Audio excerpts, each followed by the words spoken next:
Good evening, everyone. I'm here to guide you into the realm of dreams with some chilling tales from social media. So, before we embark on this journey, let's prepare ourselves. Don't forget to subscribe to the channel and give the video a thumbs up. I'm eager to hear about your location and the time you're tuning in, so please share that in the comments.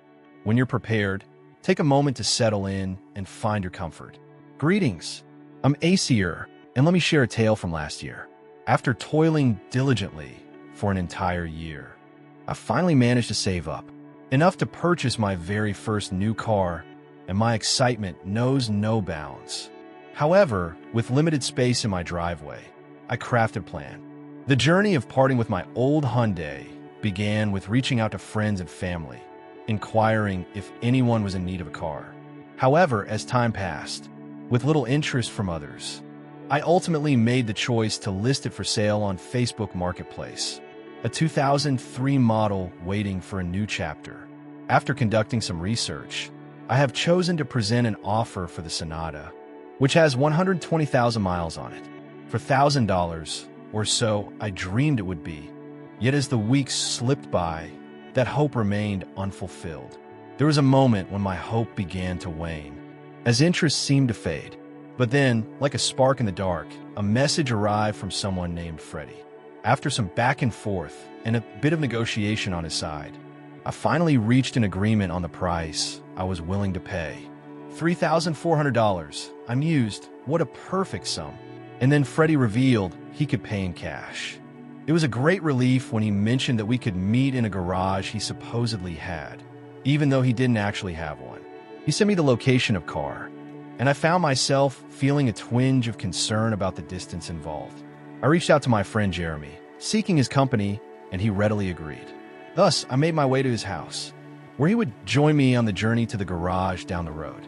Initially, we traveled along the main road, but soon we ventured onto some side streets. After a solid 20-minute drive, the GPS guided us onward, informed us of our arrival, and as I caught sight of the garage from the car, I realized Jeremy was absent from my side. He must have. I found myself captivated by one of the lights, so I chose to bide my time in the car. Moments slipped by, and as I glanced around, I noticed that they still hadn't arrived. I decided to call Freddie, but when I saw that he didn't answer, a sense of unease began to creep in.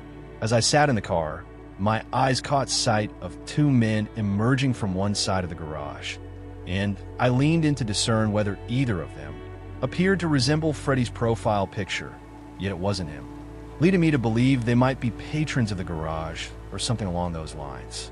I was taken by surprise when they approached me. I smiled and nodded, assuming they were simply curious about my identity. But before I could utter a single word, the man nearest to me drew a gun from his belt and aimed it directly in my face. I was paralyzed in that moment. In a fleeting moment, my hands abandoned the steering wheel, and I instinctively raised them as a gesture of refusal. In a moment of sheer panic, I pleaded, "Please don't shoot." My voice trembled, uncertain of what they sought from me, his presence looming ominously. A friend came to my window and, with a casual air, opened it as if the world outside held no secrets. I hadn't even managed to lock the car before this unexpected moment unfolded. Out of the blue, they surprised me as a third man appeared. And just like that, all three leaped in together. And before I could grasp the unfolding events, I found myself on the ground. I fought to maintain my composure, aware that in a moment of unexpected action, the tension hung in the air, but then, as if time had shifted, they ignited the engine and sped off into the distance, leaving everything behind. The scene unfolded in the blink of an eye, leaving me in a daze. On one hand, gratitude washed over me. To be alive, yet grappling with the whirlwind of events that had unfolded, I rose to my feet. As I scanned the surroundings, searching for Jeremy, it became clear he was nowhere in sight, prompting me to stroll toward the garage, seeking any hint of the mystery that had just unfolded. As I gazed out the window, it dawned on me that the garage stood utterly vacant and forsaken. I was taken aback. How could this be? It dawned on me that I had been ensnared from the very beginning, and suddenly everything fell into place. Freddie, or rather, the man who... He went by the name Freddy and had crafted a deceptive profile. In a flash, I pulled out my phone and launched Facebook, eager to uncover the truth behind his facade. Upon my arrival, it became clear that his account had vanished, yet he had been present online just moments before our meeting. In that moment, a wave of frustration washed over me, mingling with a deep-seated anger directed at myself. I couldn't shake the feeling of being utterly foolish for neglecting to take any precautions. The police needed to be informed about the unfolding events, so I reached out right away, detailing the situation and reporting the theft as I understood it. As I awaited Jeremy's arrival, a wave of despair washed over me. I was just starting to grapple with what had transpired. At long last, Jeremy arrived, and we made our swift exit from the place. As we journeyed onward, I found it impossible to contain my thoughts. Contemplating the events surrounding my car, I pondered the identities of those men and whether they would be discovered. A tumultuous blend of anger, fear, and frustration stirred within me, creating a knot in my stomach that this experience had etched deeply into my being, left an impression on me. Yet the most challenging aspect was the unsettling feeling of not knowing what fate awaited my car or those individuals we encountered. Strolled home, a wave of relief washing over me as I embraced the safety of familiar surroundings, even as the adrenaline continued to pulse through my veins.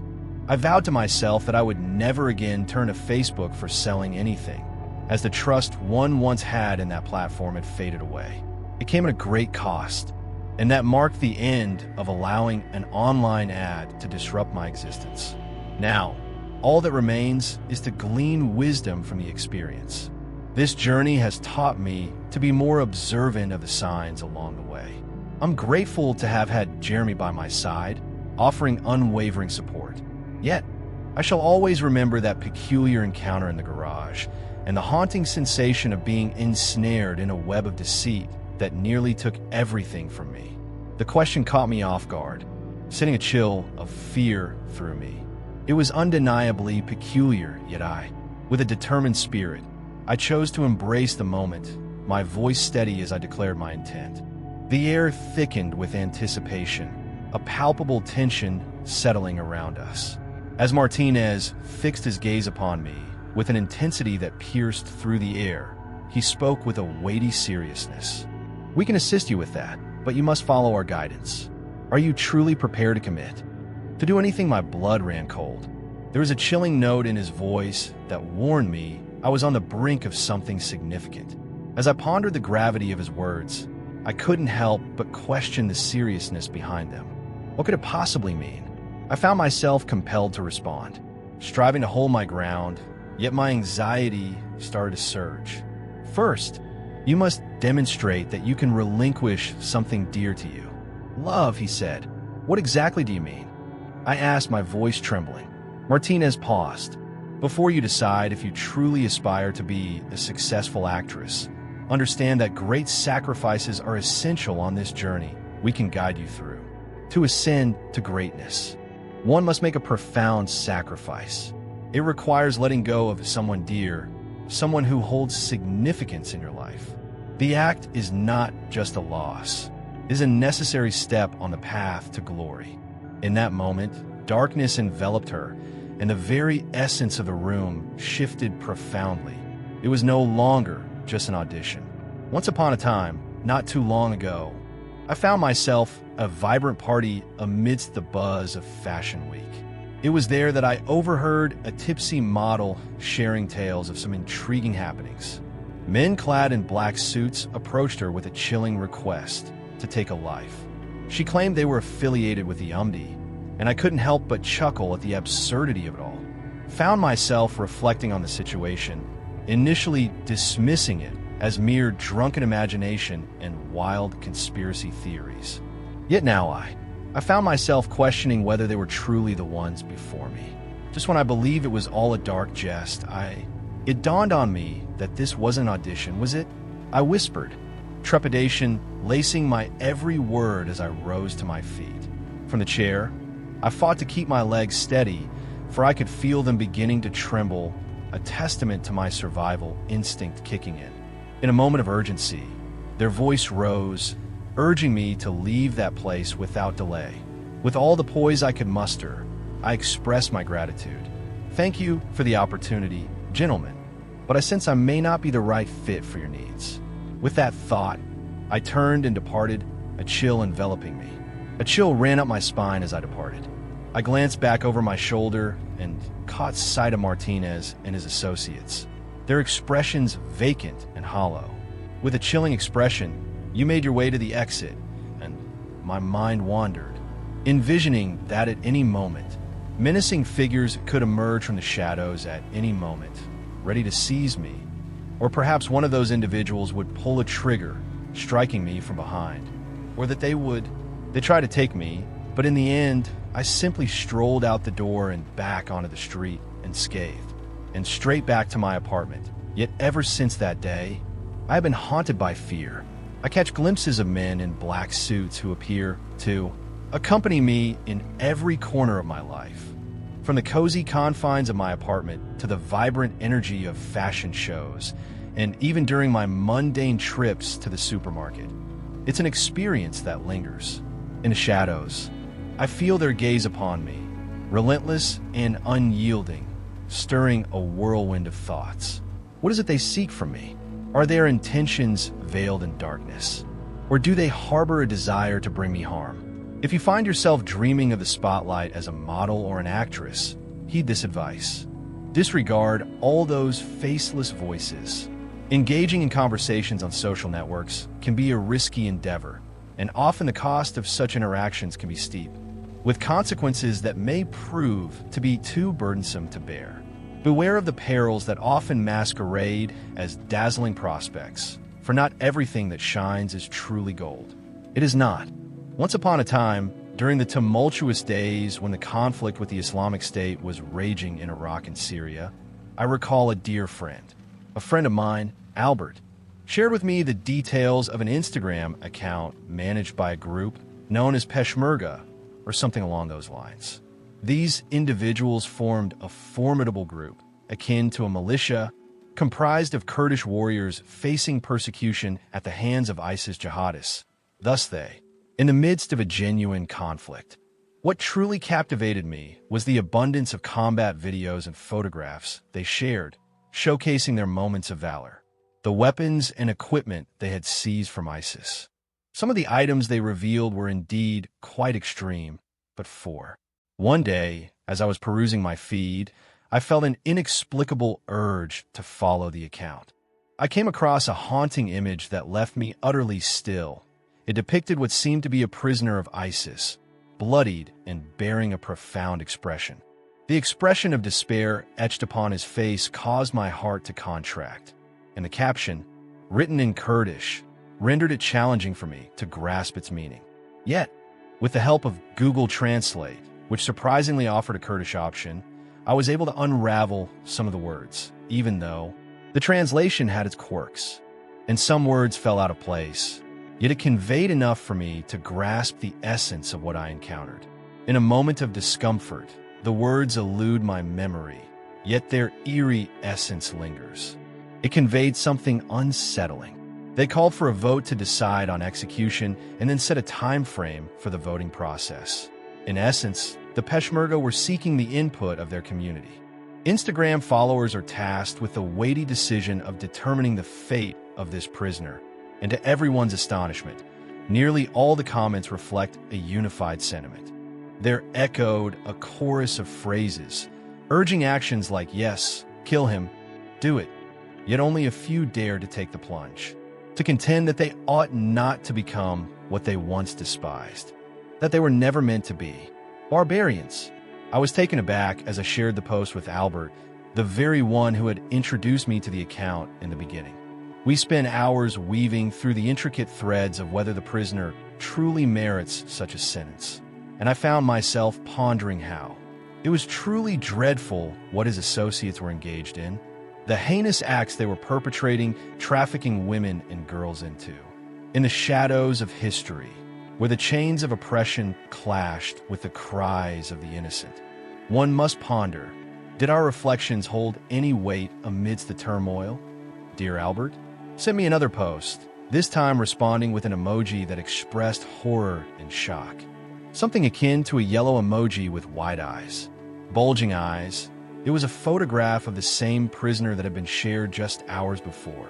Yet this time he lay on. The earth beneath him bore witness to his stillness. An emptiness etched upon his features as a crimson pool gathered around him. He had met his end through foul play, and it was all settled on Instagram, and the thrill that coursed through me was beyond words. I can't deny the effect that guy had on me. Perhaps he warranted his outcome, yet the realization that it was determined by a mechanism so detached and methodical stirs a deeper unease. Left me utterly still as I grasped that even those who profess to battle the beasts within could themselves transform into them. It was a dreadful situation, and one could easily grasp the fury that the Kurds might harbor due to their persecution. Yet that did not. It is a challenge to rationalize their transformation into executioners. Yet who possesses the authority to pass judgment amidst such overwhelming chaos? Imagine standing in their shoes, with your kin being slaughtered and treated as mere commodities. One might feel an insatiable thirst for vengeance, no matter the price. The messages were shortly removed and the account restricted, which was entirely understandable. Instagram simply couldn't permit such content yet. It was a relentless chase, a game where every time an account was erased, another would swiftly emerge, echoing the same essence. Pictures and shocking remarks, and it was far from a one-time occurrence. I witnessed those, repeatedly encountering the same types of posts on social media. I must say, it truly leaves me pondering. Struggled to perceive the world through the same lens. It was challenging to fathom that even with the vast distance of thousands of miles, humanity possesses a shadowy aspect. And while we can embody kindness, generosity, and compassion, we must also acknowledge this truth. Within each of us lies a shadow, a potential for darkness that can emerge. That experience etched itself into our very being. At times, we must acknowledge that the boundary separating good from evil can become rather blurred. In the most challenging moments, what unfolded before me was a stark truth. Humanity possesses the capacity for both light and darkness, champions and destroyers. And I shudder to imagine the lengths we might reach when fury and retribution seize our hearts. Once upon a time, I made the bold choice to leave behind my homeland, my loved ones, and the life I knew, embarking on a journey to Los Angeles in search of my dreams. From a young age, I had a passion for acting, a flame that burned brightly within me.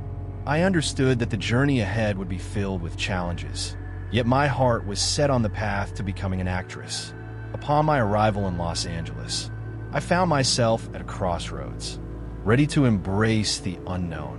It was then that I encountered a man who presented me with an enticing opportunity, a budget-friendly 3-day lease in A.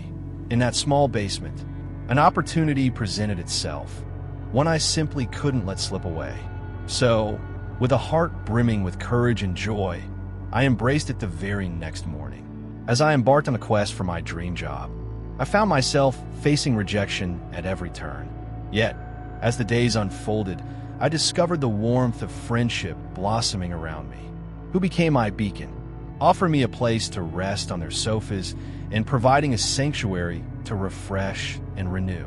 After a fortnight of perseverance, I finally landed my first job, but alas, it was short-lived. The experience was fraught with immense stress.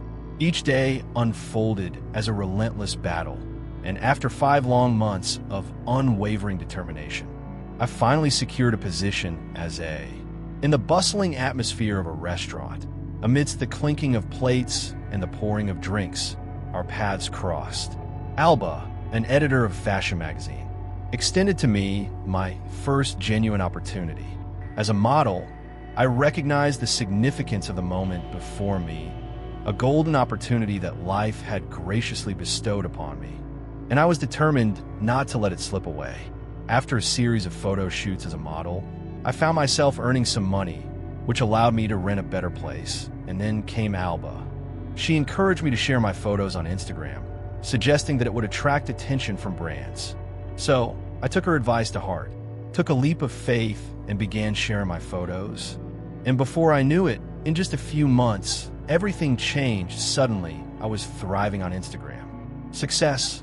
I don't wish to come across as boastful. Yet the reality is that I possess a certain charm, and with the magic of makeup, I transformed my look, and in just 3 months, I gained over 1,000 followers and more.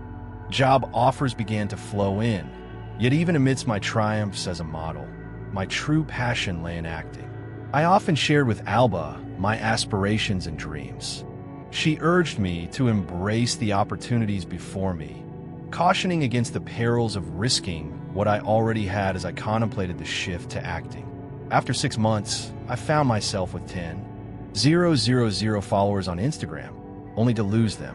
With a collection of modeling jobs adorning my resume, I found myself in a moment of intrigue when an anonymous account slid into my direct messages, bringing with it an air of mystery.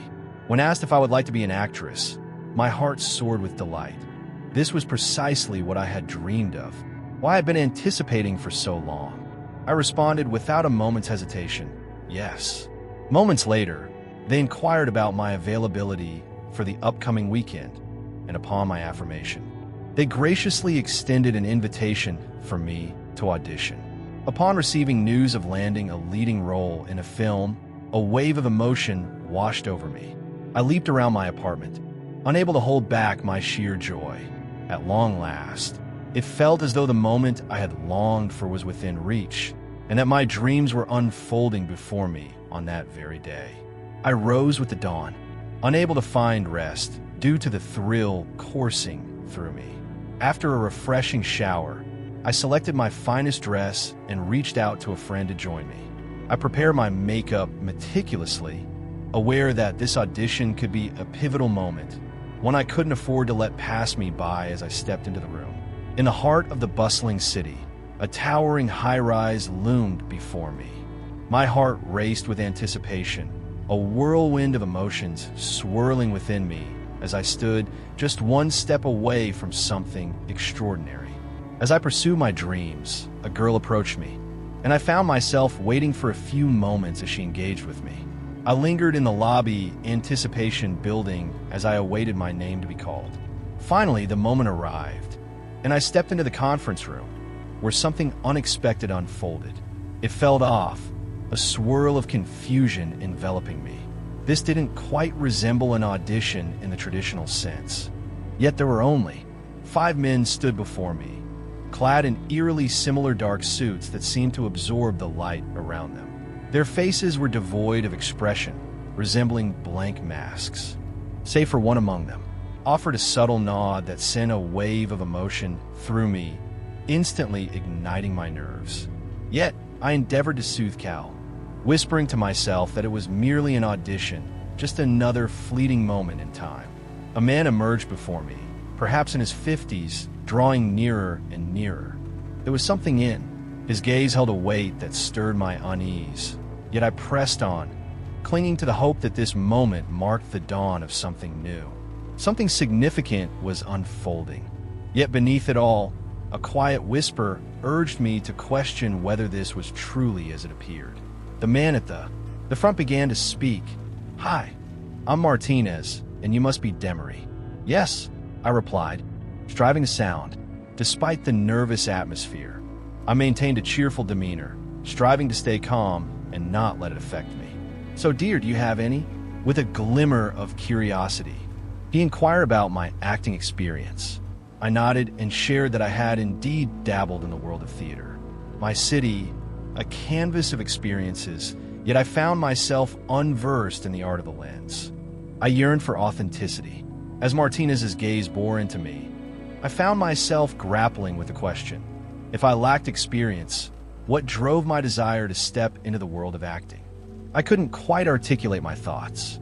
In a moment that felt like an examination of my soul, I couldn't help but spill my secret desire to become a renowned actress, a dream that had lingered in my heart for as long as I could remember.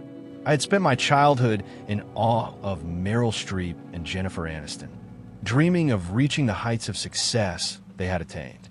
He inquired what I would be prepared to give up to attain it, and that was a question that caused me to pause in my greetings, everyone. I'm Ellen, and I have a tale to share about an experience my wife and I had a few years back. It all began when my wife, a woman on the brink of her 31st birthday, yearned for the thrill of a concert featuring her beloved country artists. The thought danced in her mind, appearing far easier than it truly was. The ticket prices were truly outrageous. Even the worst seats were priced at over $200. Honestly, my experience with concerts is quite limited, so I assumed they might be more affordable. Fortunately, when the tour of my favorite artist was announced to be stopping in our city, it felt like the stars aligned. It was the ideal moment to craft a truly special gift for her. The tickets. It was a Tuesday when the sale began, and as I immersed myself in work, I believed I could set aside time for it later. Little did I know, unforeseen circumstances would arise. The anticipation was palpable, yet upon returning home after a long day at work, I found myself in disbelief. There was nothing left to savor. Frustration washed over me like a storm when I discovered that the show was already sold out. What was I to do now? I pondered, with my hands raised in exasperation. A friend suggested I explore the secondary ticket market. Yet, with a flicker of anticipation, I understood that the cost would be steeper than I had imagined. Yet I embarked on my journey with a spark of hope igniting within me. I ventured into the realms of websites like StubHub and Vivid Seats, yet fortune eluded me. So, I turned my gaze towards Facebook, hoping for a twist in my quest. In the bustling marketplace, I held on to the hope of discovering treasures from a local seller who might just surprise me, steering clear of those who seemed to be nothing more than crafty ripoff artists. I sent out a flurry of inquiries, sent out messages but received few replies, and those who did respond seemed to increase their prices with each exchange.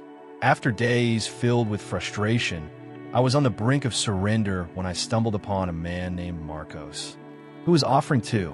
Excited by the prospect of tickets at a price that felt just right, I eagerly reached out to him, hoping he still had some available.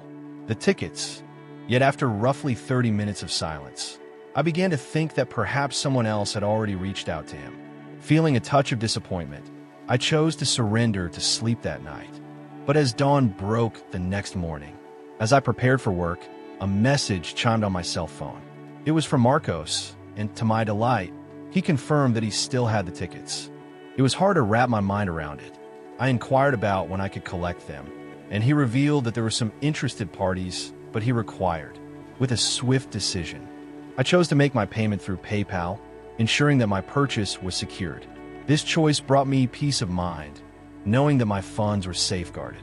In a swift motion, I transferred the funds, and he promptly acknowledged receipt. The man assured me that he would send the tickets my way, by mail though if I wished. We could arrange a meeting for a more personal exchange. It was a gift I cherished, and I chose to gather them face to face. So, we settled on a rendezvous at the supermarket, the clock striking 8:00 p.m. as the sun rises. As I arrived, I chose to come a bit earlier, wanting to avoid making him wait. I parked at the back of the venue, feeling a flutter of nerves within me. As I lingered in anticipation, an old car creaked to a stop beside mine, shrouded in uncertainty. Was it him? The question hung in the air, unanswered. After about 5 minutes, I noticed a man stepping out of the car and approaching me. "Are you Marcos?" I inquired. "Yes, that's right," he replied, expressing his gratitude. In the midst of our conversation, he handed me the tickets, and we began to exchange stories. I shared that they were a gift for my wife, and I exchanged our farewells with warmth and understanding. Then, as the week unfolded, the much-anticipated day of the concert finally arrived, and she was filled with excitement. The moment I handed her the tickets, her excitement was palpable.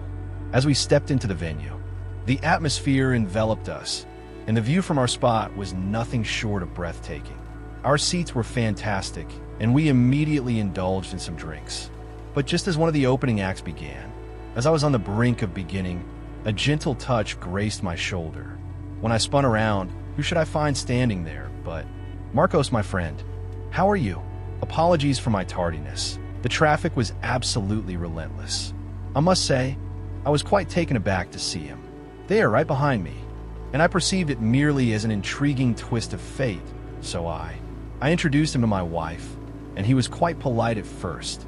However, once she took a seat, the conversation took an unexpected turn. Out of the blue, Marco began speaking as though we had all conspired to embark on this journey together.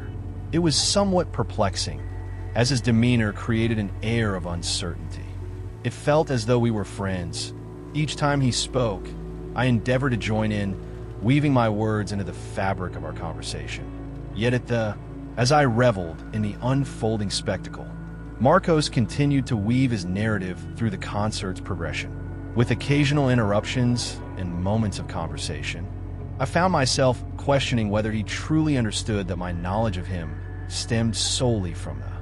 As the ticket sale unfolded, my wife, nestled in the aisle seat, cast a glance my way, a hint of curiosity in her eyes.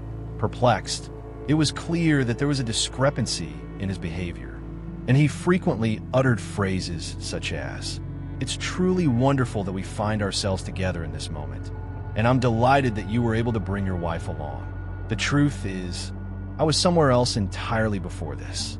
In a space where discomfort danced with delight, the concert's atmosphere was electric, yet a shadow of concern lingered about Marcos. Believed we were woven into a narrative that had yet to unfold. As the final notes of the concert faded away, the crowd began to rise, yet we remained rooted in our shared moment. I lingered a bit longer, yet there was an oddity about Marcos that caught my attention, even as my wife appeared to be relishing the moment.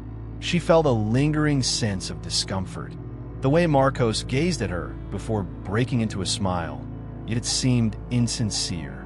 With a smile, it felt peculiar, so by the conclusion of the show, I resolved it was wise to play safe. In that moment, I turned to my wife, expressing my gratitude for her effort in securing the tickets, yet gently suggesting that it was time for us to head home. She cast a puzzled glance my way, yet I had no desire to linger in conversation with this fellow. So I rose and slipped on. As I donned my jacket and began to stroll down the aisle, a sudden grip on my arm halted me. It was Marcos once more. Before I could gather my thoughts, I exclaimed, "Hey, this is a night to cherish with my wife. We're heading home."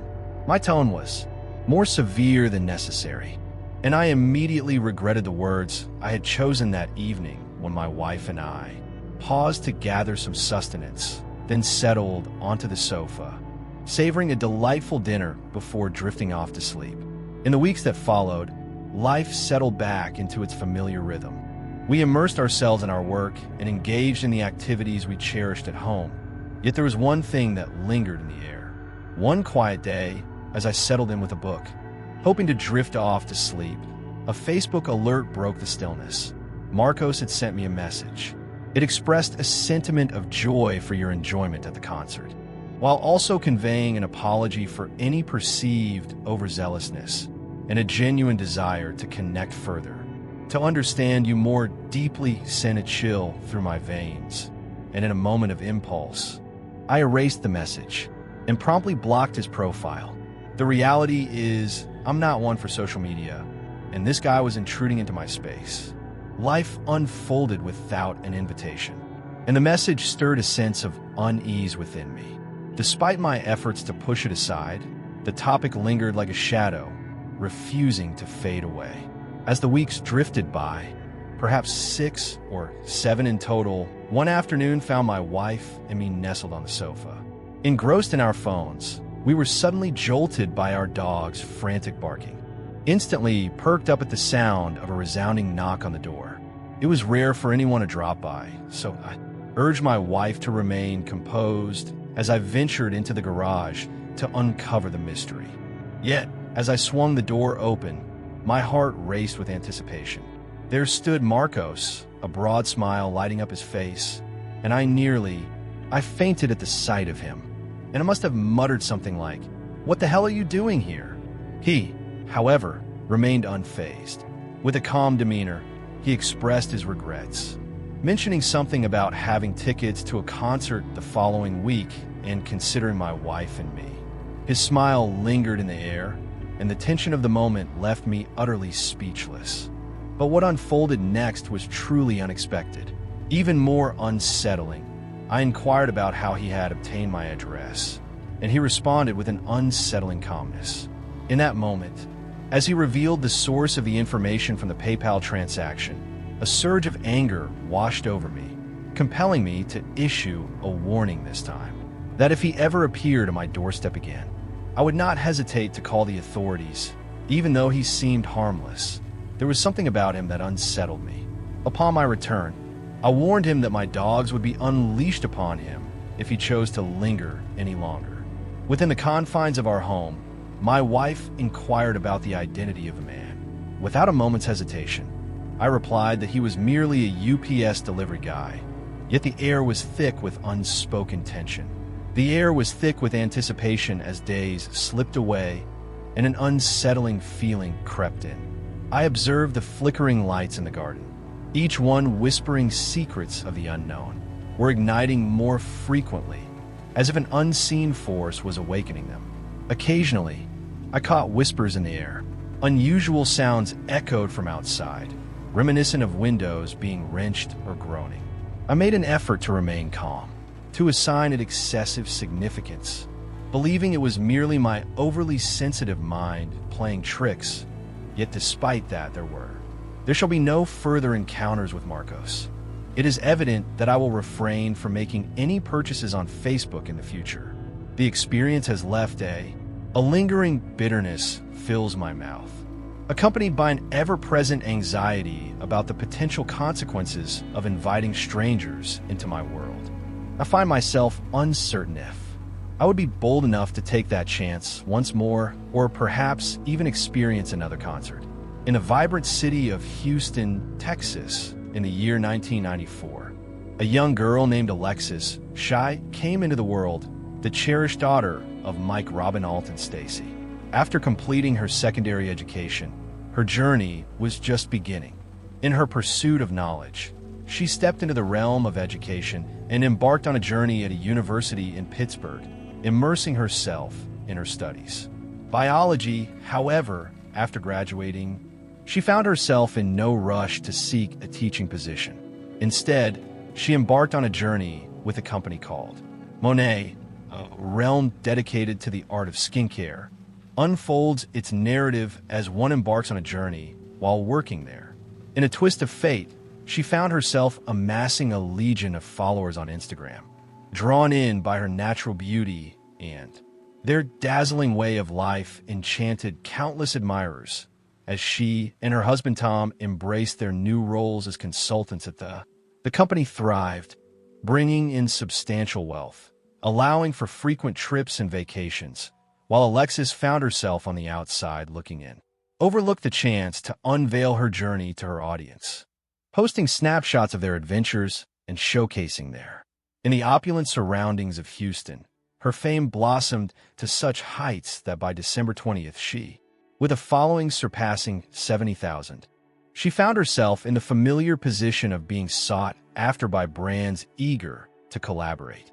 With substantial funds to elevate their offerings, she grasped the moment and, despite her full-time commitment at Monat, her income took an unexpected turn, soaring even higher due to the influx of sponsorships. Not everything was perfect in Alexis's life. It came to light that a dear friend of hers had disclosed plans to file for divorce. From Tom, there had always been whispers that their bond was not particularly strong, given the significant age difference between them. And despite the undeniable spark between them, their differences loomed large. Over Thanksgiving weekend, Alexis encountered him. In a moment of seeking solace from the tension with Tom, she found refuge at a friend's house for the celebrations, assuring him she would be there. Upon the return after the weekend, a call arrived for her mother Stacy on Saturday. "Tom, I haven't been able to reach Alexis since Friday," he said with a hint of worry. Stacy's distress has only grown, and A few days later, on November 28th, she chose to share on Facebook that her daughter had been missing for more than. It had been 24 hours, and the police were already on the case, noting that the last sighting of her was in Houston. Stacy, she felt a deep sense of worry, for it had been since last Christmas that she had laid eyes on her daughter, the distance imposed by travel restrictions weighing heavily on her heart. Due to the pandemic, Alexis had envisioned a Thanksgiving filled with warmth and laughter alongside her parents in Pennsylvania, but they ultimately chose a different path. Staying in Texas was the wisest choice for her, especially considering the events that unfolded that very morning with Stacy. A sanitation worker in Houston shared on Facebook that he noticed something peculiar by the side of the road. At first, he thought it was a mannequin, its slim figure and impeccable attire captivating at first glance. Yet, as he approached, he began to discern that something felt amiss, and he swiftly reached out to his supervisor, gripped by fear. Upon hearing the worker's concerns about a potentially larger issue, Jan, the boss, decided to investigate further. As he arrived on the scene, confirmed the worker's worst fears. It was not a mannequin, but a lifeless human body. The shock was utterly devastating, and, though he was engulfed in shock, he understood the necessity of calling the police. Jan would later reveal that this image would linger in his mind for eternity. Days later, on November 30th, the Houston police gathered for a press conference, revealing that they had identified in a moment that could only be described as intriguing. Tom received a call that would soon intertwine with the essence of Alexis, a figure shrouded in shyness. The coroner's office summoned him to identify the body, a task he dreaded, for deep down, he had already braced himself for the worst. He understood that this moment was inevitable. To be Alexis, he gathered his courage to approach the morgue. Yet, upon seeing her on the table, a heavy weight settled in his heart. In an unexpected turn, there were no clear indications of harm. Yet the heart-wrenching sorrow of her absence loomed large as the news of Alexis's fate spread. Whispers of death began to weave through the air as rumors took flight. Some murmured of Tom's dark deeds, casting shadows over his name. The reason behind her passing and mysterious accounts emerged on social media, purporting to be from Alexis's friends. As the narrative unfolded regarding the strain in their relationship, it became evident that the distance was creating a significant. The atmosphere within their home grew tense, casting a shadow over the couple's marriage and drawing forth a wave of negative attention. The community erupted in a whirlwind of speculation and theories about the true events that had unfolded, as social media became a torrent of opinions and discussions. As whispers circulated and curiosity grew, many began to ponder the true essence of Alexis's bond with Tom, while Alexis's. In the midst of their sorrow, the family grappled with the profound loss that had befallen them. It was a time steeped in mourning, yet tinged with a sense of bewilderment, and a deep sense of betrayal as they struggled to accept that the man who had been a part of their daughter's life could be the one behind such darkness. Her tragic end marked the beginning of a tumultuous journey. As the weeks that followed unraveled a web of complications with each new investigation, as the narrative unfolded, the reality of her existence and demise started to emerge, leaving all in a state of wonder and curiosity, with more questions than answers. Answers, as these same anonymous friends started to unveil unsettling details about Alexis, asserting that she had recounted to them how her conflicts with Tom had intensified, reaching a point where violence had erupted on multiple occasions, and that there were moments when Tom found himself overwhelmed, his emotions spiraling into physical outbursts. This behavior cast a shadow over his reputation, leaving a mark that was hard to erase. He swiftly found himself in the crosshairs of the media. While some dismissed him as worthless, others began to see more beneath the surface. With grave allegations swirling in a sea of furious faces directed his way, he found himself branded with the ominous title of the murderer. In the shadow of uncertainty, Tom chose to keep his lips sealed regarding the tragedy of his wife's passing. However, as the ominous letters began to accumulate, he understood that silence was no longer an option. With a determined heart, he reached out to a nearby news station, where he uttered words that rendered many in awe.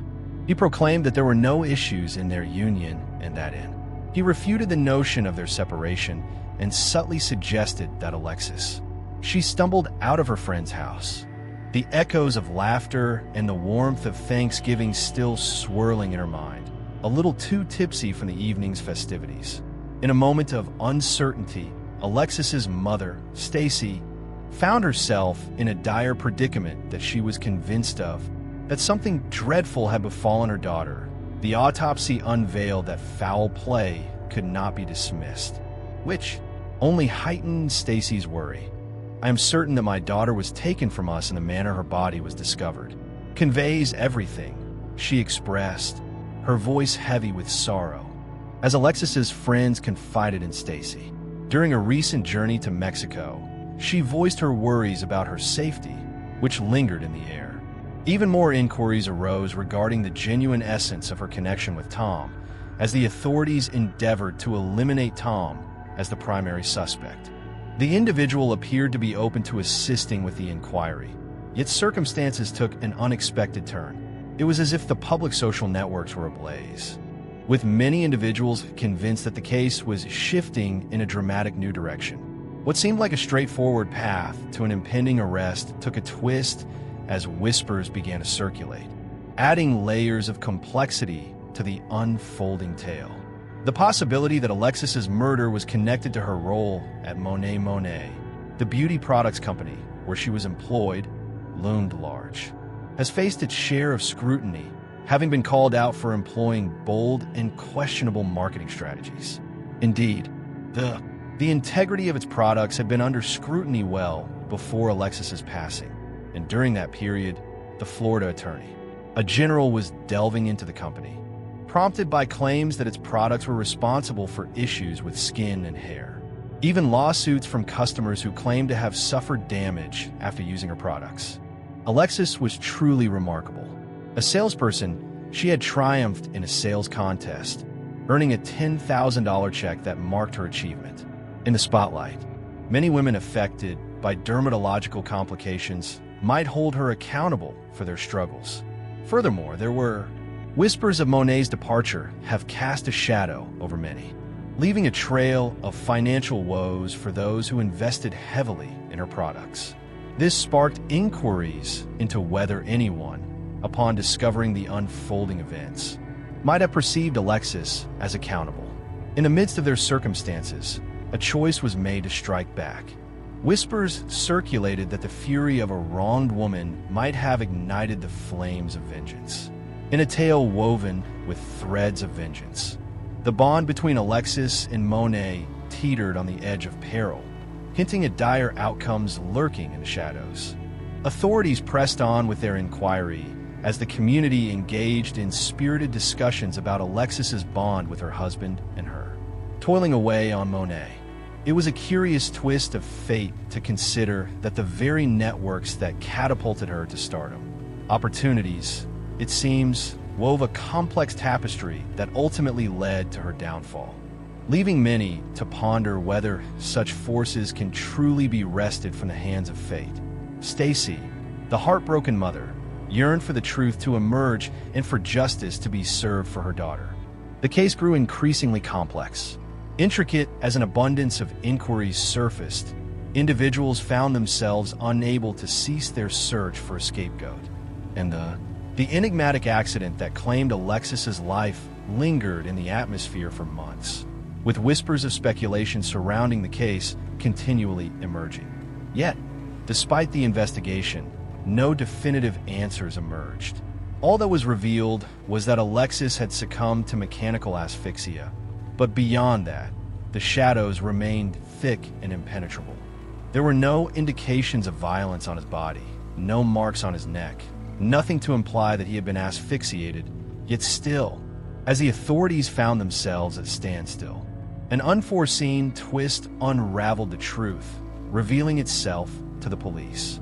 A mysterious call reached the department, the voice on the line shrouded in anonymity, claiming to possess knowledge of Alexis's killer. The name given was Alicia.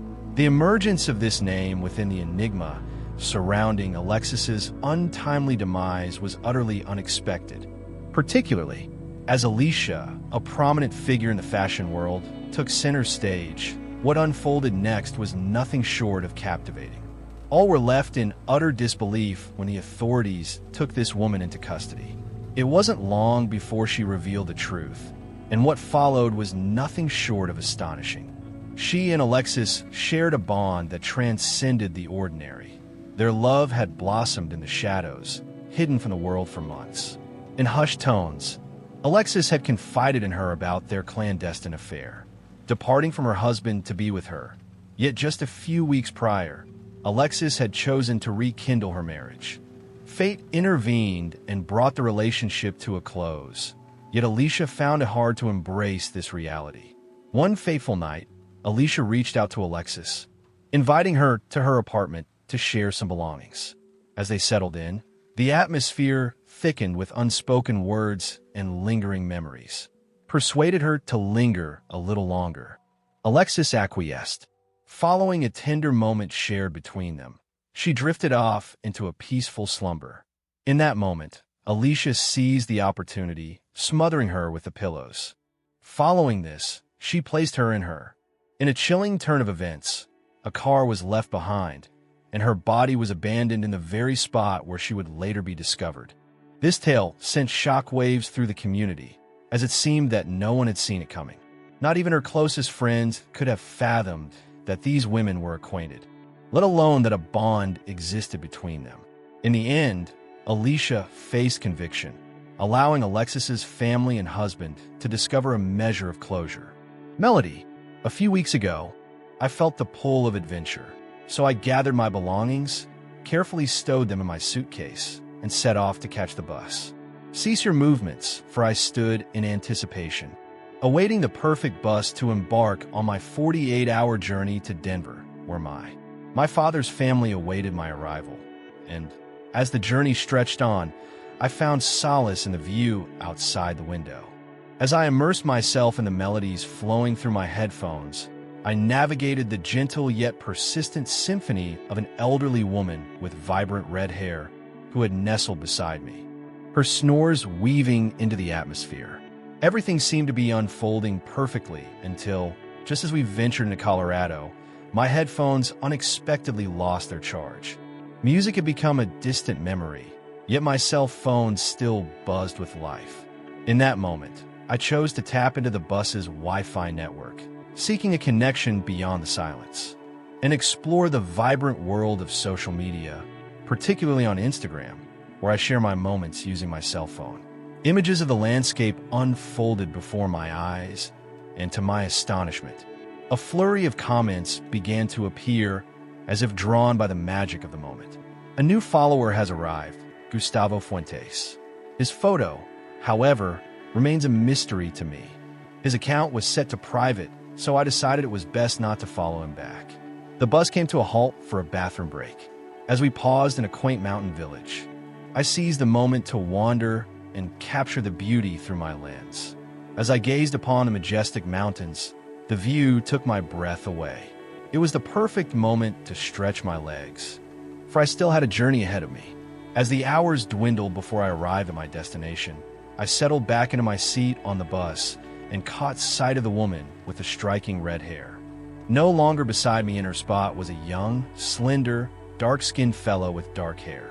To my surprise, it took a moment for me to recognize that it was Gustavo who had begun following me on. Instagram led me to believe he had been perched just behind me, observing my every move during the journey.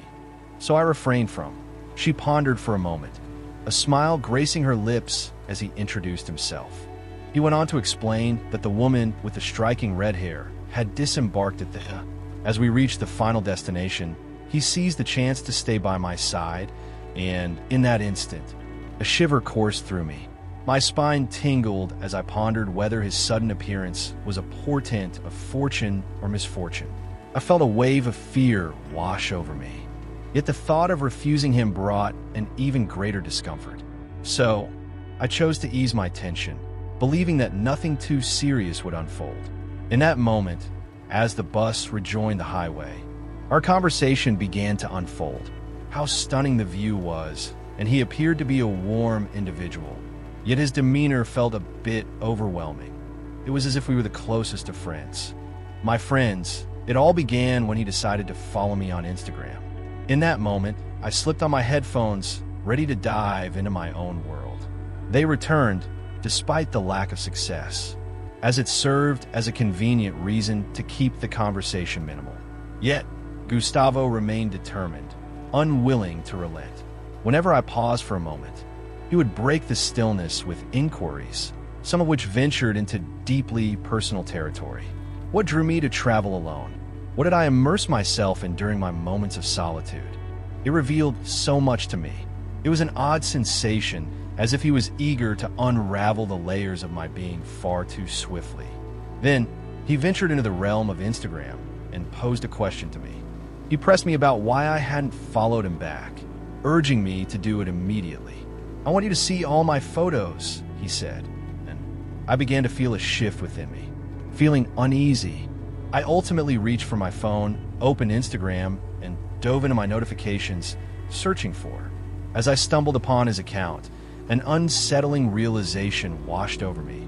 He was watching me, lurking in the shadows of the digital realm.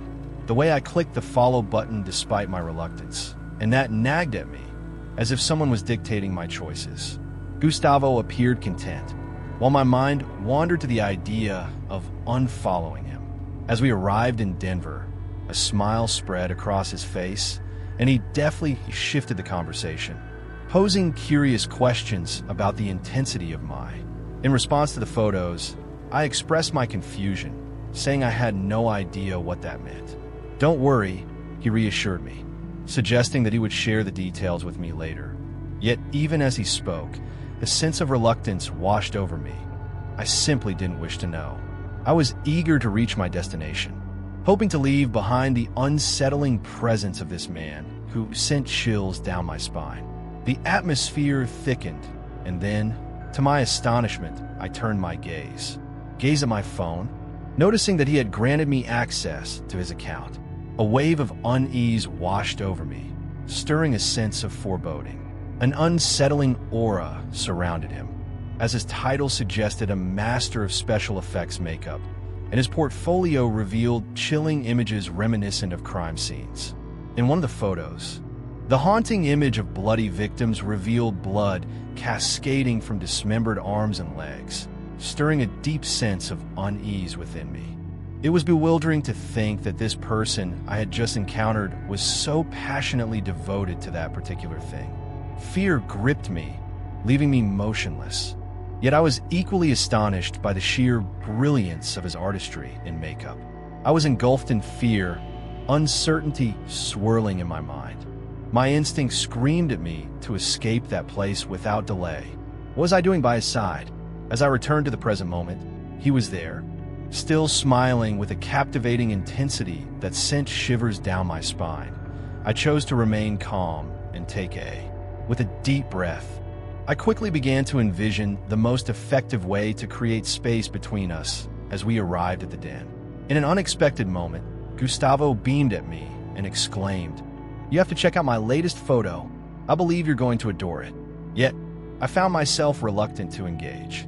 I could no longer bear to look at his haunting photos. Yet his persistence wore me down, and I found myself nodding just to silence his relentless pleas. As I gazed at my phone, a gasp escaped my lips. There was a striking image of an older woman, her fiery red hair cascading around her, with a knife ominously embedded in her. It was the very same woman who had occupied the seat beside me throughout the journey. I was taken aback, unable to fathom that the man had. It was so merciless that the terrifying image lingered in my mind. And the most dreadful part was that the photo had been captured beside the restrooms at our final destination. It struck me that Gustavo wasn't merely a makeup artist. Those images captured authenticity, showcasing genuine bodies and true moments. blood Christ on a bike, I found myself seated beside a serial. How could someone so amiable have turned into a murderer, taking the lives of so many, including that unfortunate elderly soul? My dear lady, what could possibly compel him to act in such a manner? Yet, the greater mystery lies in his desire to take a seat. Beside me, I observed the way his grin grew broader upon witnessing my expression of terror. "You're not going to say anything, are you?" he asked me, but I remained silent. An unexpected wave of disbelief washed over me, sending a shiver down my spine, while he simply chuckled as if it were all a grand joke. At that moment, it felt like a game, as I imagined the bus brimming with people under the cloak of night. As we journeyed onward, the clock ticked away, leaving us with an hour before we would touch down in Denver. I found myself frozen in my seat, caught in a moment of stillness.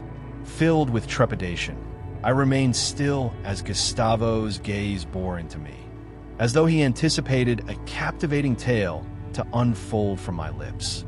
In a fleeting moment of recklessness, the boy revealed a bloodied knife from his pocket, the very instrument he had wielded against the old man with the fiery red hair. A woman appeared, and my heart halted. I believed it would be my demise. Then out of nowhere, Gustavo emerged. He shoved me back, the cold edge of the knife biting into my side. Leaning closer, he whispered in a voice that sent shivers down my spine. "Please, let's not create a spectacle," he said, his voice steady, aware of the many admirers who look up to his craft. "Ah, the edge. I must admit, I feel a twinge of envy for your abundance of followers.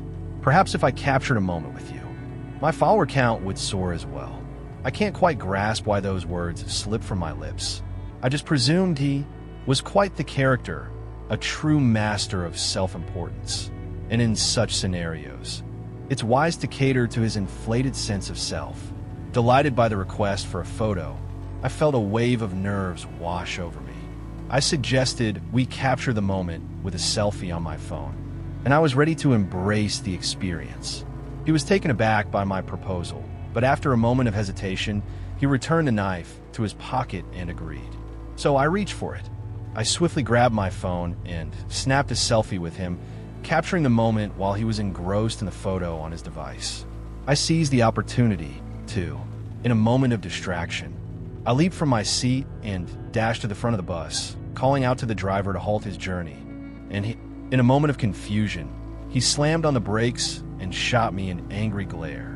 It was then that I gestured toward Gustavo and revealed that he, the driver, without a word, brandished a gun and assaulted me. He reached into his pocket, pulled out an object, and directed it at Gustavo. Then, with a commanding gesture, he swung open the bus door and instructed him to exit. From his reaction, it was clear he was taken aback. Having encountered similar journeys in the past, Gustavo confidently strolled down the path, undeterred by the isolation surrounding us, with a beaming smile lighting up their face. They turned back one final time, saying, "I'll see you soon." Just as the door shut behind him, I found my way back to my seat, trembling, and as I endeavored to find my composure, my heart raced wildly, threatening to leap from my chest. Before long, we reached our destination. Upon arriving in Denver, I made my way directly from the bus station to the police station, as they were conveniently nearby. I recounted every detail of the trip to the police, but when I attempted to share his Instagram profile with them, Gustavo had already blocked me. The officers assured me that they would investigate the case, but weeks have passed.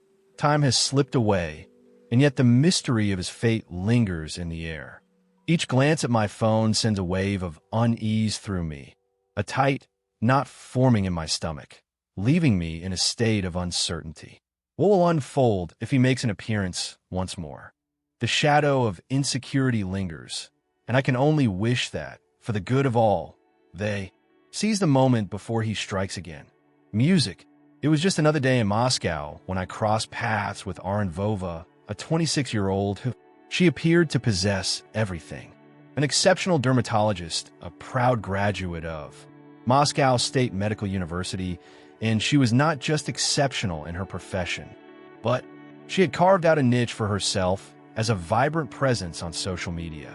where she delighted her hundreds of followers with glimpses in her lively life.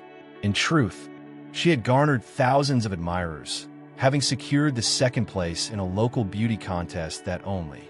As her popularity soared, Irina became the reigning queen of travel, reveling in her passion for exploration and adventure. Share captivating images on Instagram from her adventures in breathtaking destinations such as Italy and Spain. She always held a glass of wine, savoring the allure of a fabulous life. Yet, beneath her polished exterior lay a different story. In the pursuit of perfection, shadows danced through her life during the summer of 2021, confided in one of her dearest friends, revealing that she had unwittingly created an adversary who was now shadowing her in a rather unsettling manner. In a troubling turn of events, just a few days later, Irina's family resolved that the moment had come to take action. They approached the police, expressing their concern after several days had slipped by without a word from her, which was entirely out of character for Arin. Always engaged with her networks, but this time her silence raised concerns. Days later, Irina's mother discovered that her daughter had embarked on a new romantic adventure, and she was excitedly planning a journey to the Netherlands to mark her special day. In that moment, her worry deepened, and Na endeavored to soothe the family's anxieties. Whispers of doubt began to creep in, hinting that perhaps she was simply lost in the bliss of her solitary getaway. Yet, as the hours unfurled, a sense of unease took root, and the family, unable to remain passive, reached out to her landlord, who, albeit with some hesitation, permitted them to enter Irina's domain. As they turned the doorknob and stepped inside the apartment, a sense of calm enveloped them. The room appeared orderly, each item in its rightful place. And at first glance, everything seemed perfectly normal. Her clothes hung neatly, a testament to her meticulous nature. Neatly arranged, and everything was as it should be, yet in the hallway, an unusual sight piqued the family's curiosity.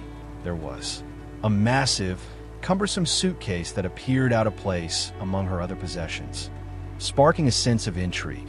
She preferred her belongings to be neatly arranged, so when some of her cousins, who were visiting her parents, took it upon themselves to open the suitcase, it stirred a sense of unease within her.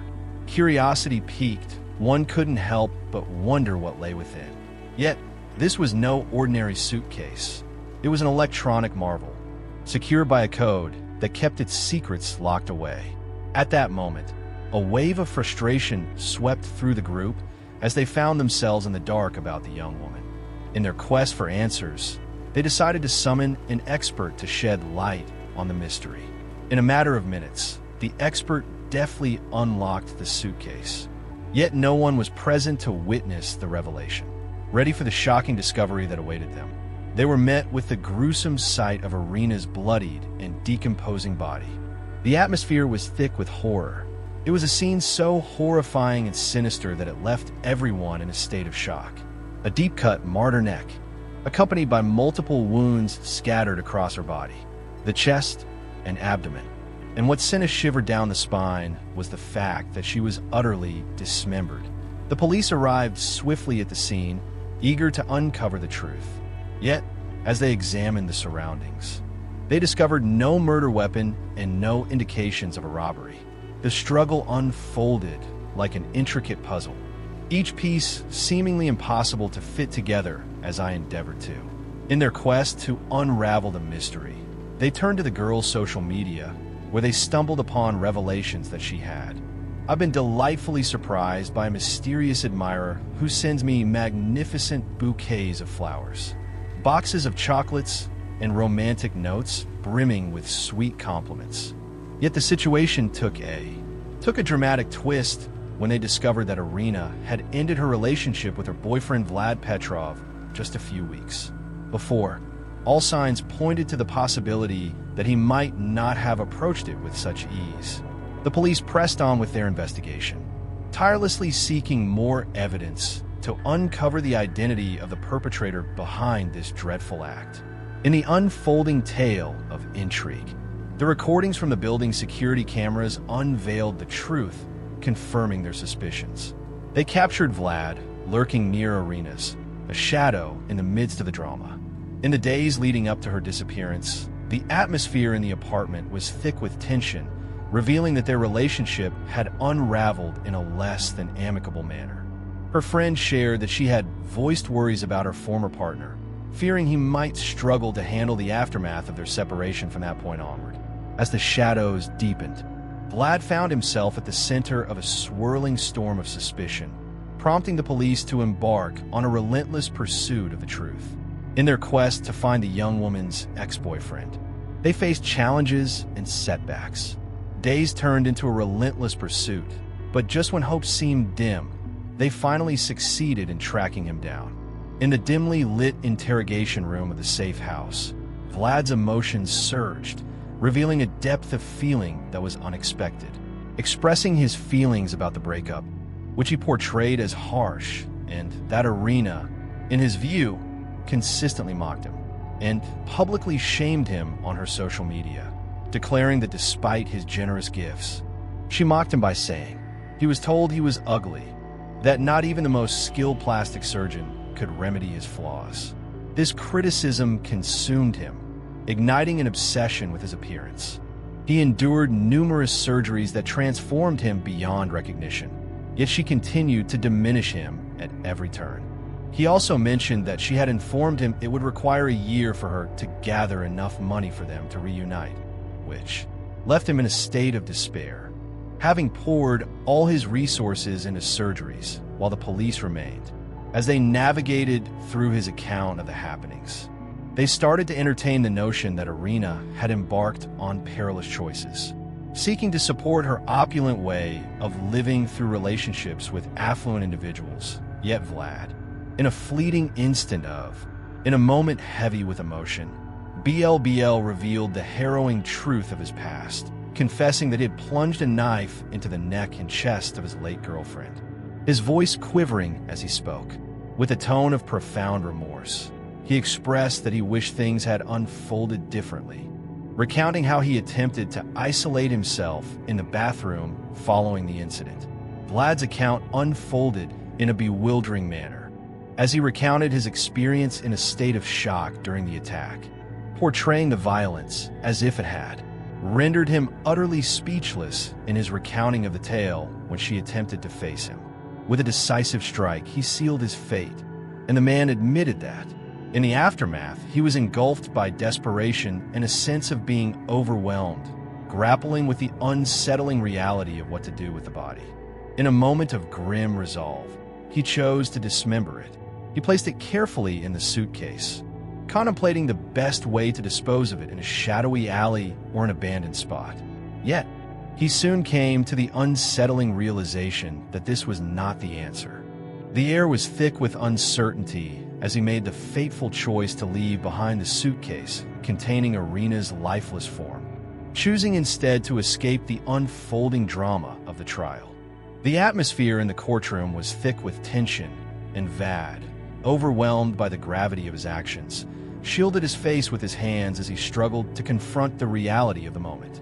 Faced with the court's judgment and engulfed in his anguish, he admitted to all charges, yet merely 2 weeks after being in the confines of prison, he chose to end his own life, using his uniform as the means to do so. It is a tale woven with threads of love and hate, centered around Irina, and Vlad emerged as a haunting reminder of the perils that come with an obsession for image and fame, a tragedy that echoed through the tale of Irina and Vlad.